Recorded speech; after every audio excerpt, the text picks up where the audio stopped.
আজকে শেয়ার করব একটি রিয়েলিস্টিক গাছ পেইন্টিং। আসসালামু আলাইকুম এভরিওয়ান, কেমন আছেন সবাই? গাছ যেহেতু নিয়ম মেনে হয় না, সেহেতু আপনারা আপনাদের মন মতো গাছ স্কেচ করে নিতে পারবেন। আমি যেহেতু একটি মোটা গাছ পেইন্টিং করেছি, এখানে গাছের গুঁড়িতে বিভিন্ন কালারের শেড ব্যবহার করব।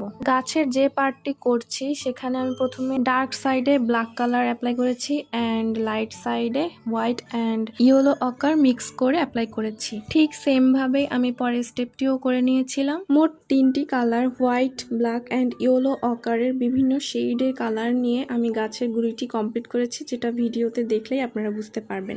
গাছের ডালটি প্রথমে হোয়াইট অ্যান্ড ব্ল্যাক কালার দিয়ে করে নিয়েছিলাম এবং পরে এটার লাইট সাইডে হোয়াইট কালার অ্যাপ্লাই করে দিতে হবে। গাছটি হাইলাইট করার জন্য হোয়াইট কালার দিয়ে আমি কিছু ডিটেইলিং করে দিই।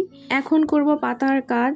প্রথমে লেয়ারটি স্যাপ গ্রিন কালার দিয়ে অ্যাপ্লাই করব, দেন হালকা black and sap green mix করে কিছু ছোট ছোট ডাল এবং পাতা এঁকে দিয়েছিলাম। পেইন্টিং এর শুধু একটি পার্ট অর্থাৎ গাছ পেইন্টিংটি আমি আপনাদের সাথে শেয়ার করলাম। পুরো পেইন্টিং দেখতে অবশ্যই রিলিজ আর্টে চোখ রাখুন এবং কেমন হয়েছে অবশ্যই জানাবেন। আজকের ভিডিও এ পর্যন্তই। Thanks for watching.